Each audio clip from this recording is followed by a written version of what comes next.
And then we'll take them. All right, big round of applause for Amy. I'm all good. Am I wired yet? All right, so hi everyone. I'm sure you've had a learning morning with the other speakers, and I am happy to be here to talk to you guys a little bit about MVP. I'll talk to you about that in a different context though, because MVP usually is related specifically to the product. I'm putting this layer on the actual process and how you plan for your products, what that life cycle is going to look like, how you go through the steps to actually get it out the door. I will preemptively apologize for me fumbling around with PowerPoint because I'm pretty much against any type of deck or slides for any presentation. So I'm more of a whiteboard type of person, so apologies in advance. So product people are pretty wired in a similar way across the board. I don't think it varies too greatly based on the types of products that you're working on. At the core, I think that we're all just really excited about learning constantly. And what drives us is having evolving products, having different projects, having something new to work on at all times. It's kind of in our DNA in that regard. What we do learn, we apply to our craft. We should be applying it to our craft. Maybe not everything, but pull out the few things that you want to give a try, and we'll evaluate whether it's successful. If it's not, we'll either throw it away or make adjustments to it, but it's kind of ongoing tweaking of that process or that framework for bettering the product. And then we repeat. That's all fine and good. We don't often do that to the actual framework that is intended to actually move our projects forward. There's a lot of, different applications of process and frameworks to keep things moving ahead. The goal ultimately, I think, is to have it not get in the way, but just keep things moving along in a fluid manner. That's what we all hope for. So how do we go about applying our process? We buy books, we ask Google, we have on-site training, we pay a lot of money to go to conferences. Some conferences teach you about a framework, other conferences try to untrain you on what you've learned at other conferences. And it's just this ongoing cycle, all to learn some pretty impressive methods. What comes along with that, though, is a lot of buzzwords, and there's just a lot of time spent saying those buzzwords. So this talk is really about executing the projects beyond those buzzwords.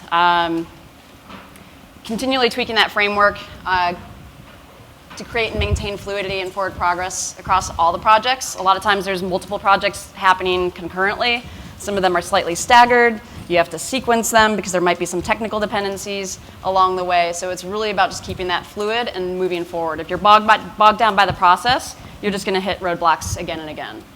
And how do you do that? I mean, it's just ongoing collaboration, and mostly with engineers, because that's the product people and the engineers are the ones that actually have to keep moving that stuff forward. So I like to use a little visual to give an example of where we can get overburdened by process. And this goes way back to the days of building pyramids, where there's this big ass hunk of rock and you get it out of the mine where you want to, and then you're like, I gotta get it from point A to point B of where I want to build this fabulous pyramid. Everything that we have learned in methodology teaches us to do exactly this. I'm gonna bust the rock apart, I'm gonna take it over bit by bit, and then I'm gonna try to cement it back together. That's exactly how it should work when you're actually executing against the product and you have hands-on keyboard and you're writing the code or manufacturing a specific part. That's exactly what you need to do. But when it's leading the analysis and legwork that has to be done before you get to that execution point, you have to take a step back because there's usually a more efficient and a faster way to get from point A to point B.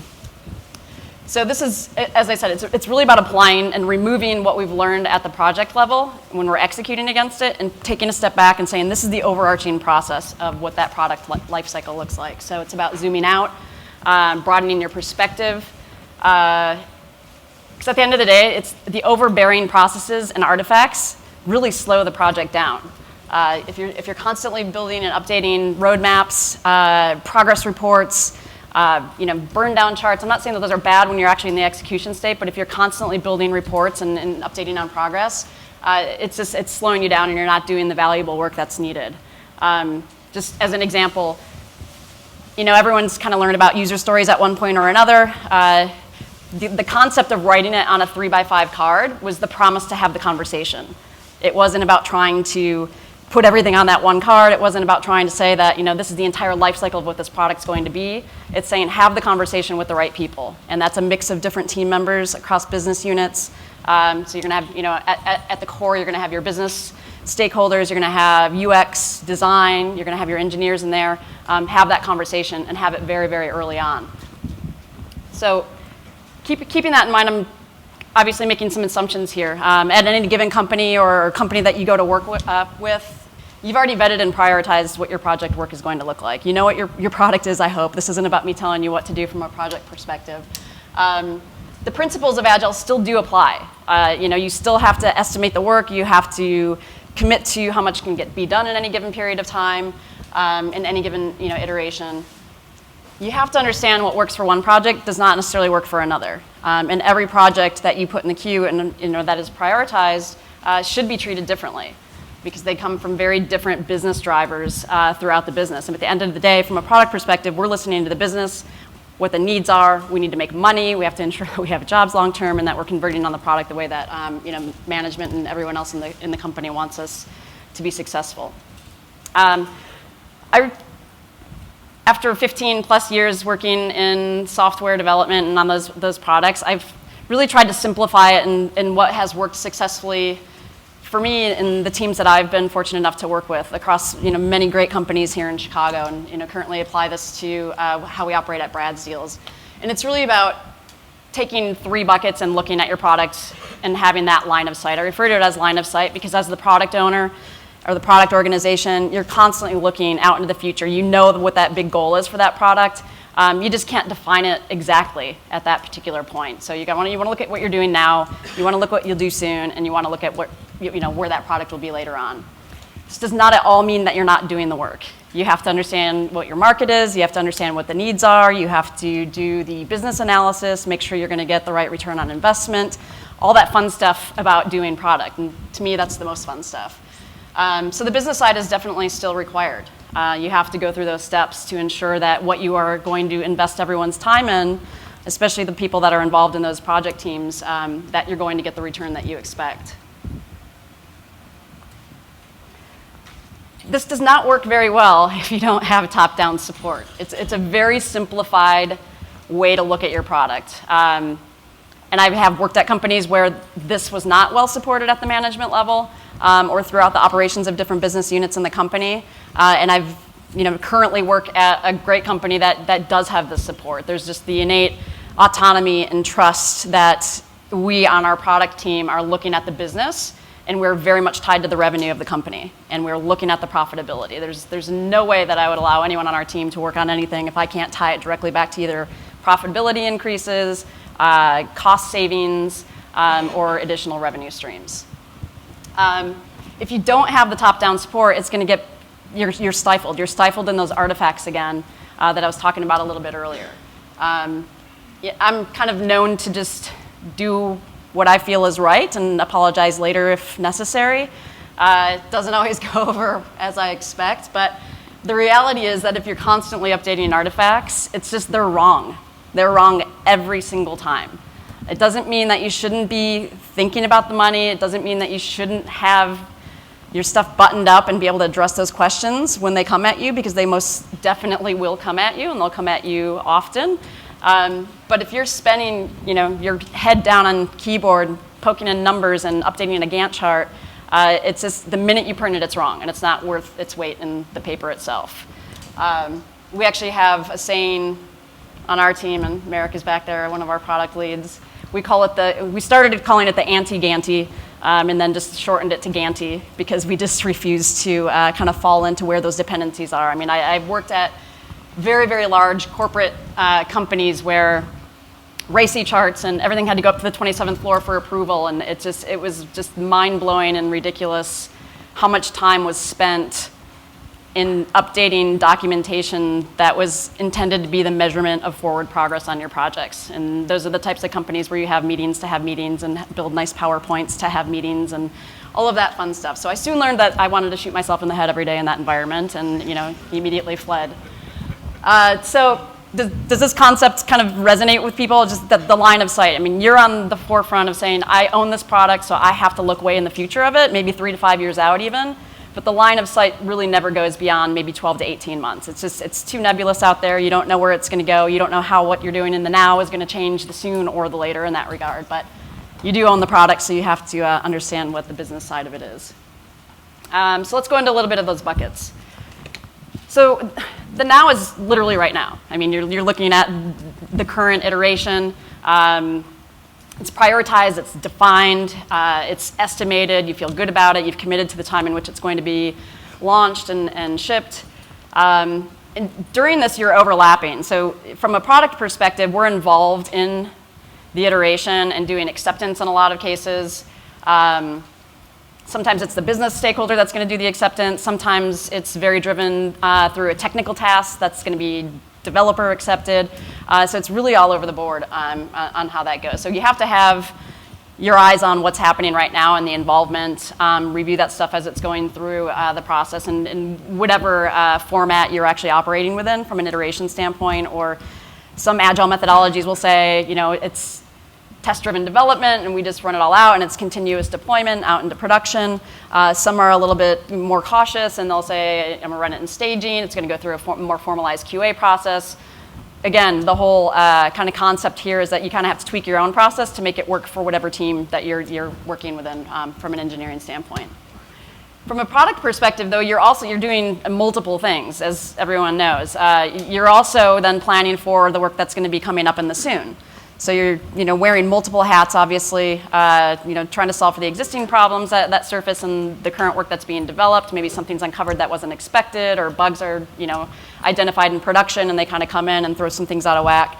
So you have to keep that stuff moving forward, but then you're also planning for what's next. And you're not only planning for what's next, but you're also, again, looking at that longer line of sight to understand how the business will be impacted by whatever changes are coming up, maybe 3 to 6 months out.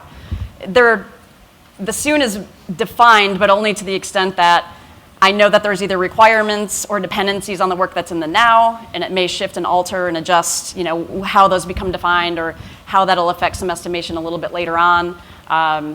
Obviously, if you're dealing, most people in products right now are dealing with full stacks. So you have the face of the product, you have web services in between, and then obviously you have your data on the bottom. And all of those kind of parts are trying to move at the same time and kind of loosely tethered together in order to be able to deliver and ship something that's meaningful. But you're not going to be able to accurately define them. So that's the danger of the agile methodology and really sticking into these buzzwords of like, oh, backlog, I have to just cram as much as I can in a backlog that literally never gets touched.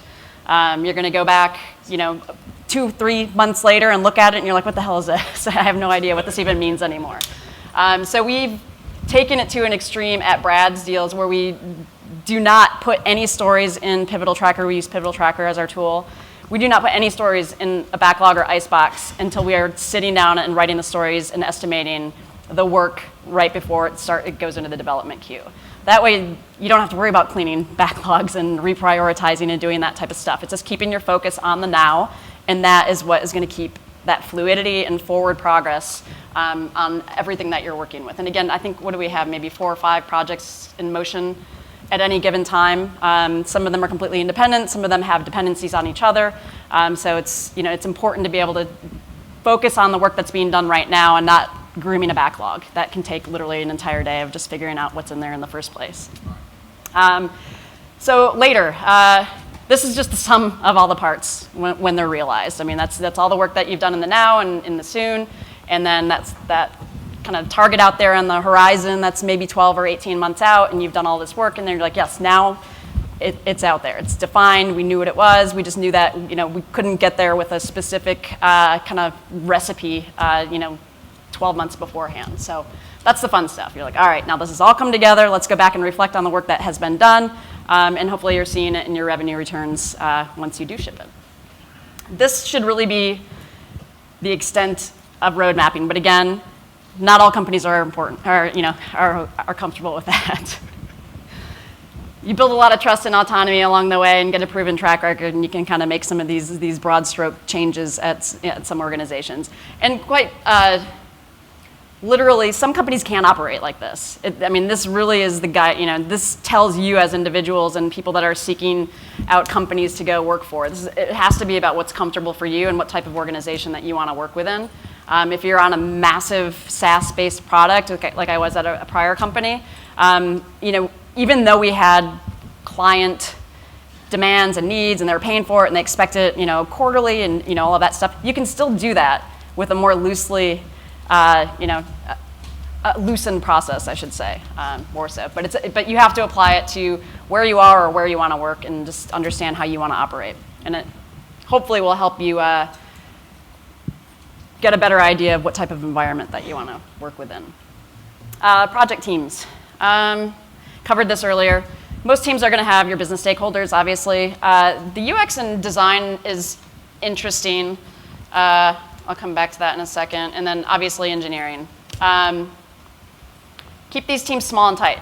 It's not an all-access pass. I can't tell you how many times I've been in meeting rooms where every engineer wants to go in and participate in what the goal is or what problem we're trying to solve for, and it's a complete waste of time of pontification and debate.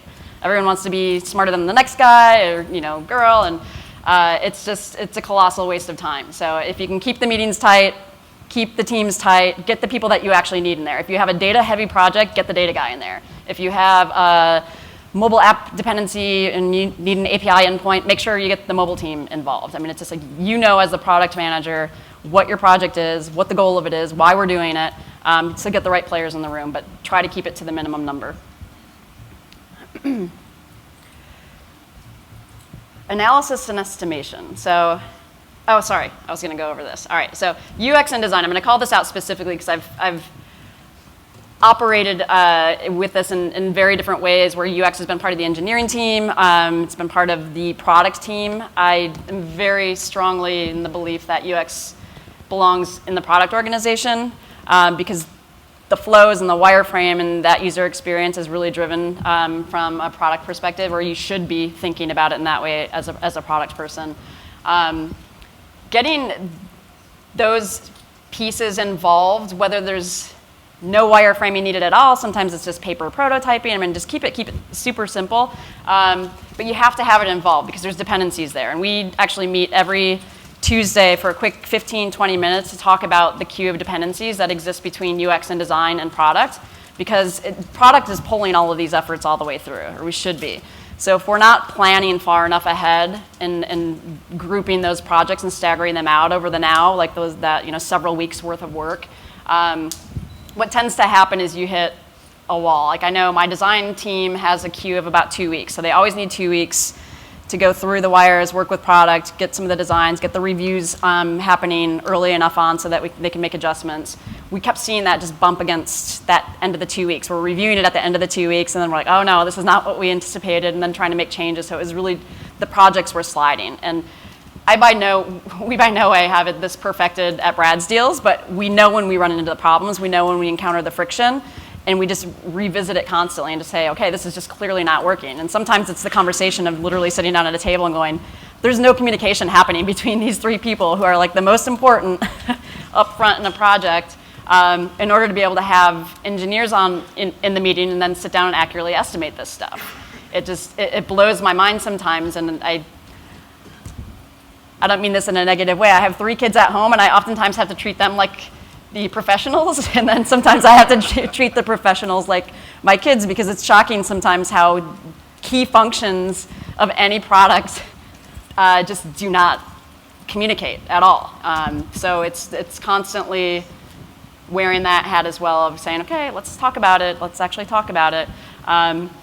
I also have a 3-reply rule on email. If there's 3 replies in any email thread, you have to stop and talk about it. It's so much gets lost in translation through that, and it's a horrible way to communicate in regards to a product in my mind. So, but just some little experience and across multiple teams with that regard. So the analysis and estimation. Have an agenda for your meetings. It sounds corny and stupid, but it can be literally one thing or a couple of bullet points. Just have an agenda, have a goal, and finish it early. If you schedule it for 30 minutes and you finish in 20, leave and go back to work.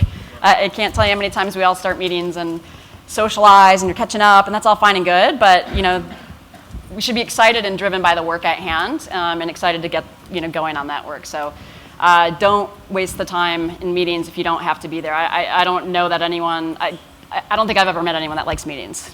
I personally do not like them either. I mean, they have to serve the purpose. You have to have them.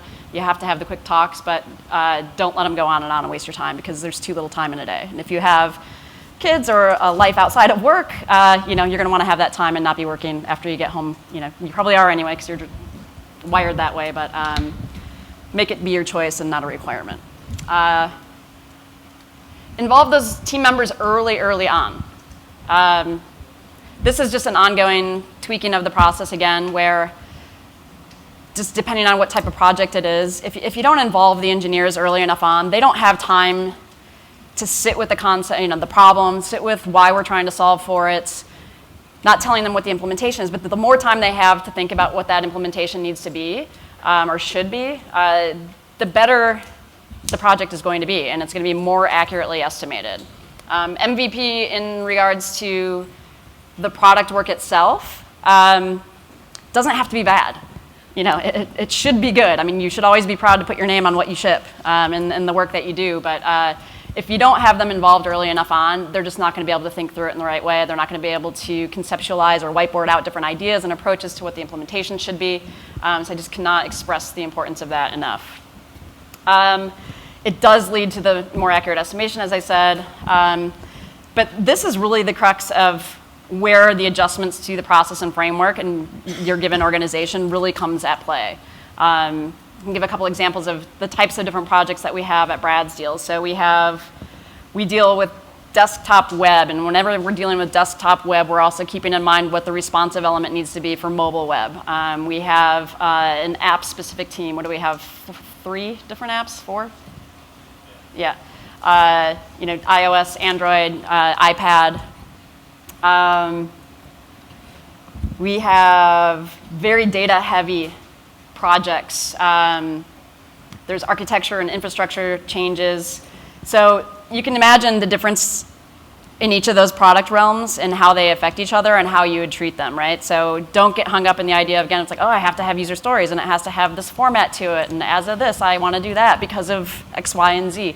You don't have to get caught up in that, the busyness of, again, kind of the artifacts and what we've been taught to go through in that regard. Just pull back and say, what's going to work for this type of team? I know my data engineers that we work with are very, very different than the web engineers, who are very, very different from the app engineers, and every one of those project line items are treated differently. Some have no duration to their sprints, on the data side especially. It's just that when it's done, they have to think about it a lot more. They have to go back to the business users. We have to talk through it. You just handle that very, very differently than what you do on a user-facing web adjustment or a modification to conversion points on a deal detail page and things like that. On